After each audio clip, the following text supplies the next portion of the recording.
Bienvenue dans cette première édition d'Évasion. Aujourd'hui, on vous emmène découvrir ou redécouvrir un quartier véritablement authentique. Un lieu qui s'offre aux visiteurs en se parant de son cachet historique. Les images parlent d'elles-mêmes.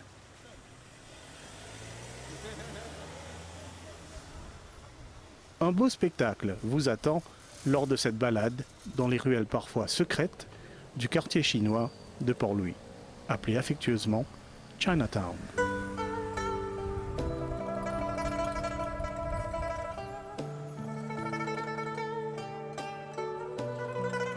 Ce lieu imprégné d'histoire est témoin du peuplement de Maurice, notamment de l'épisode de l'arrivée d'immigrants venus de Chine dès 1745.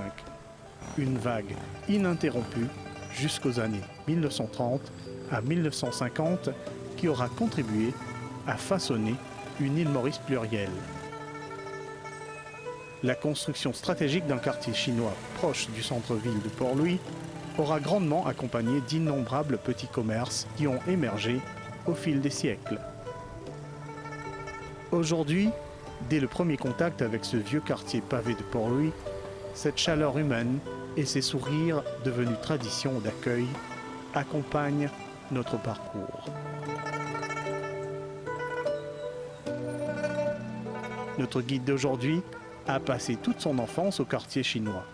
Même si elle s'est installée à Beaubassin après son mariage, elle passe encore beaucoup de son temps au quartier chinois afin de faire les magasins, manger en bons petits plats ou encore revoir ses proches, amis et familles. Pendant plus de 70 ans, les yeux avides de Louise Taiki ont suivi l'évolution et les métamorphoses de Chinatown. Vous permettez de visiter Chinatown qui regorge aussi de multiples facettes et beaucoup de petits trésors. Alors allez, moi, je visite Chinatown.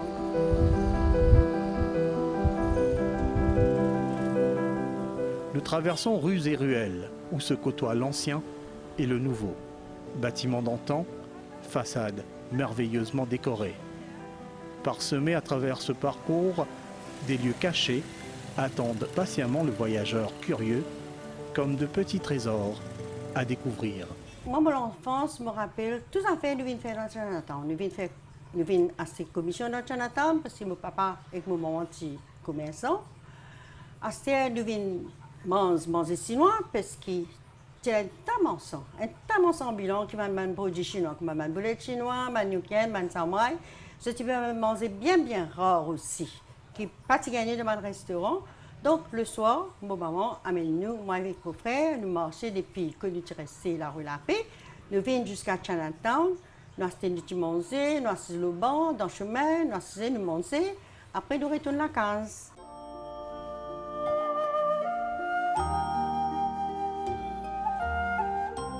Louise Taiki nous convie à une ancienne pagode, construite par la société Info, dédiée à Choi Sin, le dieu de la fortune. Oui, bonjour Eric. D'outre-mer et des quatre coins de l'île, les visiteurs affluent vers ce lieu de culte ancestral. Ici se répètent des gestes et des rituels transmis de génération en génération. Les offrandes affluent quotidiennement vers ce dieu de la fortune. L'origine de cette pagode a commencé depuis 1870 environ. C'est un groupe de Hakka qui, l'étant dans une ville de Maurice, décide pour créer d'abord une autre pagode qui s'appelle Quan Pin dans Côte-Codon là-bas. En faisant ça, les là, ban Hakka là, ils ont regroupé, ils ont gagné un petit peu l'argent, ils ont venu acheter terrain pour lui ici, dans son Chinatown. Les là, ils ont créé sa pagode Dieu de la fortune. C'est à partir de là, effectivement, c'est en 1906 qu'ils ont fini de créer sa pagode-là.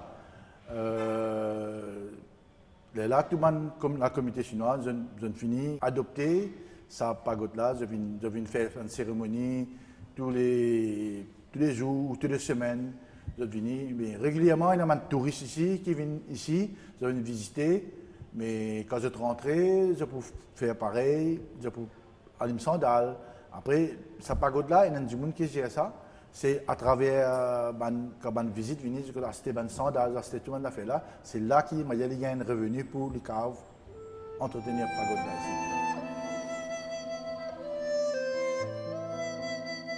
ici. Ici se répètent des gestes et des rituels transmis de génération en génération. Les offrandes affluent quotidiennement vers ce dieu de la fortune.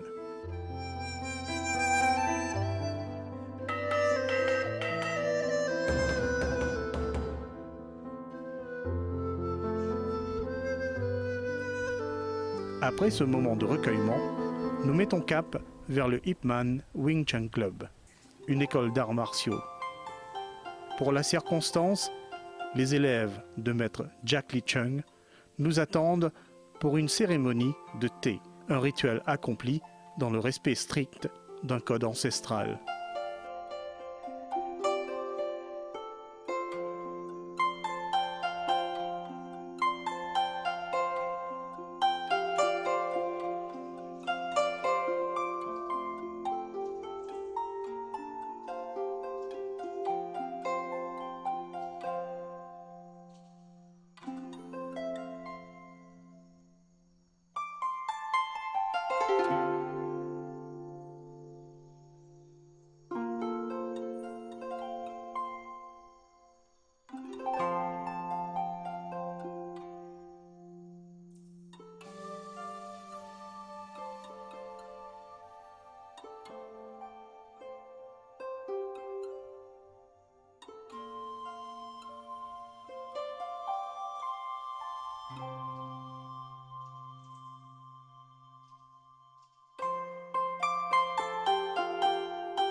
Chinatown, c'est aussi les boutiques et le shopping pour toutes les occasions.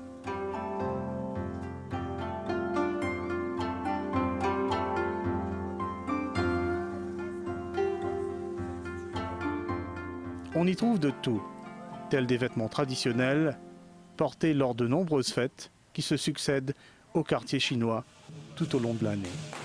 Le rendez-vous incontournable est certainement la fête du printemps, célébrée en grande pompe avec les défilés du dragon et du Nian ou loup chinois dans les rues.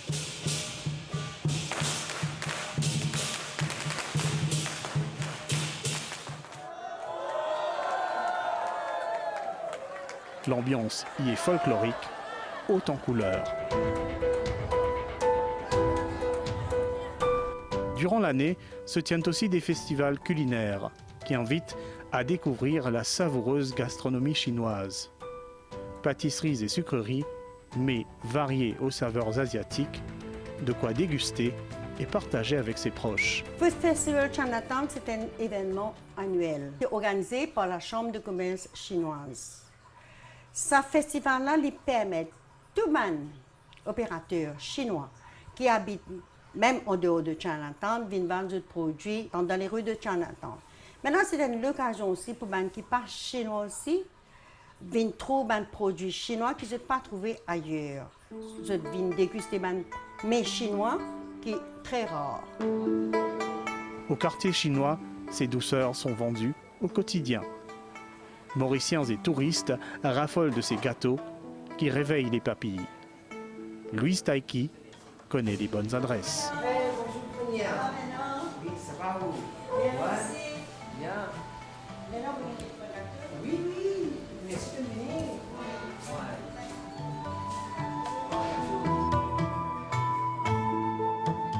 Ça c'est chocolat. Oui. Gâteau banane, gâteau classique, original là ça. Ouais, original.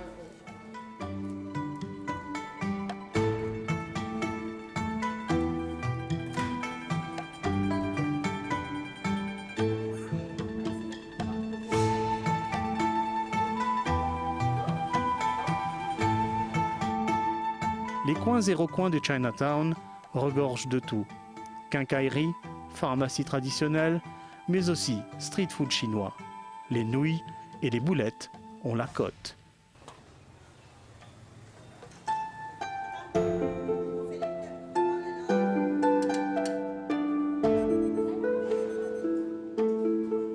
Il est presque midi.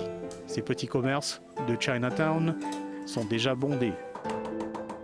À part le mine frais, du frais, la culture chinoise dans la cuisine, il y a tout un menu qui n'est pas très connu du public mauricien. Bon, il y a, disons, un plat qui fait à base de, comme on dit en chinois, ham choy. Ham choy, c'est mustard leaf au fait. Ça, c'est un végétal qui est préservé, salé. Et nous avons fait bouillon avec, nous avons fait à base de viande. Et puis nous ajoutons quelque chose du riz, comme si fermenté. En chinois, on appelle ça du chao sui. Ça aussi, c'est quelque chose qui beaucoup de Sino mauriciens utilisent dans leur plat, que ce soit dans le bouillon, que ce soit dans le poisson et légumes. Ça relève comme si tous les plats, qui n'est pas très connu de la population mauricienne et ce n'est pas trop servi dans les restaurants chinois. C'est plus dans les maisons.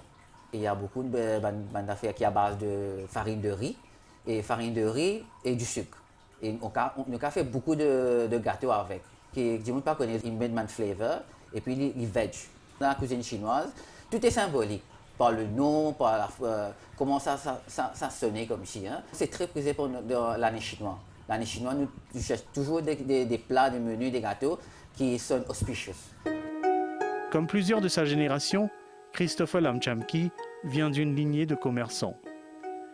Il vient tout juste d'aménager en coin de son magasin en table d'hôte, où il proposera bientôt mets et sucreries rares destinés aux connaisseurs ou aux gastronomes en quête de nouvelles saveurs. Le reste de son magasin est consacré aux décorations feng shui, toujours très populaires.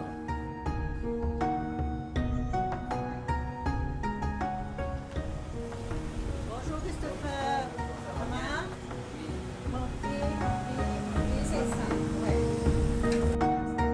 Le Soito, c'est un spécialiste de décoration chinoise. Tu viens dans le magasin Soito, tu trouves de tout. Tu trouves décoration chinoise, objets de feng shui, parce que tu connais tout le monde maintenant, même les pas chinois, les friands de feng shui maintenant. Du tout quelque part, nous avons besoin d'un feng shui comme on dit pour porter la chambre. Du tout en quête de chance, de bonheur. Mais dans ce magasin-là, quand tu viens, tu trouves tout ce qui te peut rôder en termes de feng shui.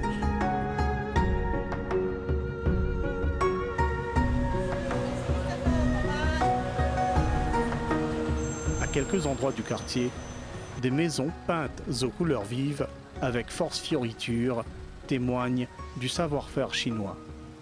Des plantes complètent harmonieusement ce tableau. Le sens de la décoration fait partie intégrante de la culture chinoise. Et c'est certainement à Chinatown que l'on trouve une large gamme d'objets décoratifs qui ne manquent pas de rehausser l'ambiance intérieure des maisons contemporaines tout en attirant la bonne fortune selon les croyances.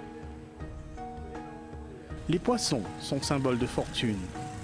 Aussi, Chinatown reste un lieu de choix pour se procurer un aquarium facile à entretenir. Un peu plus loin, Louise nous emmène découvrir la plus vieille imprimerie chinoise de ce quartier. Une édition spéciale est en cours d'impression. La vieille presse défie le temps et accomplit sa tâche depuis des décennies. Magasin pareil, tout fini imprimé. Nous pas le distribuer dans la journée là, mais toute bonne information claire là-dedans là, information locale Maurice, à l'étranger tout, une recycle et tout, hein, et tout est correct. Ce journal-là, il commençait en 1953, à la demande qui la population sino-mauricienne grandit. Puisque tout ça, les Chinois sont en Chine, je ne sais pas qu'on dit anglais, français, il y a besoin d'un gazette chinois pour être connu qui peut passer en Chine et dans le monde et aussi à Maurice. La gazette là, nous pouvons vendre à peu près au départ à peu près 2000 la gazette par jour et nous distribuons ça, nous avons un distributeur qui a distribué dans la boutique dans l'île Maurice. Aujourd'hui, il y a à peu près 5 personnes dans l'imprimerie. À ce là dans la distribution, à peu près 5 aussi dans la distribution. Avec Internet, tout ça là, bon, journal là aussi commence à diminuer, du monde rentre sur Internet, il y a une nouvelle entière le monde, il y a une nouvelle La Chine, il y a une nouvelle Maurice. Bon, quand même ça, la Gazette nous continue et imprimer, parce que nous, en fait, nous perdons, c'est la Gazette là. Mais nos sociétés, la société Info qui possède ça la Gazette là, nous subventionnons ça la Gazette là, aussi longtemps qu'ils nous trouvaient et d'une quantité raisonnable du monde en compagnie. Notre balade touche à sa fin. Finissions en beauté dans une boutique de feux d'artifice, connue plus couramment comme pétard chinois. On leur accorde le pouvoir de repousser les mauvais esprits et d'attirer la prospérité lorsqu'elles éclatent en une joyeuse pétarade. Quand nous causons pétard, nous pensons, parce que pour nous les Chinois, pétard c'est un symbole. Symbole parce que pétard nous sert d'un mariage. Il y a différents pétards. Dans le mariage, nous servons un pétard qui est un canon. Ça annonce la joie. L'enterrement, nous servons un pétard qui est un canon. Right? Et puis pour les autres fêtes, nous servons pétard. Dans toutes les festivités, mariage, l'enterrement, l'anniversaire, une célébration, tout nous servons pétard. Chinatown reste l'un des quartiers traditionnels les plus authentiques de Maurice. Il fait partie de l'économie bouillonnante et pittoresque de Port-Louis. Invitation au voyage donc, profitez de ce lieu qui regorge de tout, tel un grand bazar aux milliers d'objets hétéroclites. Un véritable festin pour les sens qui vaut le détour.